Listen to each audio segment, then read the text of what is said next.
Gaganda ng mga kulay, oh. Ang lamig. Ito yung tinatawag na Mandarin Lianri.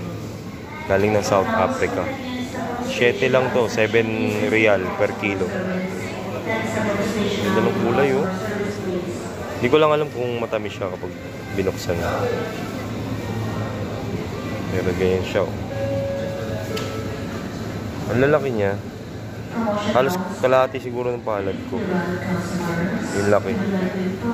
Ang lalaki niya dun sa mga ordinaryo na orange lang sa Pinas. Ito malalaki. Siguro matamis din naman. 7 lang. Galing ng South Africa. Kaya pala ganyan kalalaki yung mga prutas natin. Bili na kayo dito, oh. Lulu Hypermarket lang, guys. Mandarin Lianri Orange.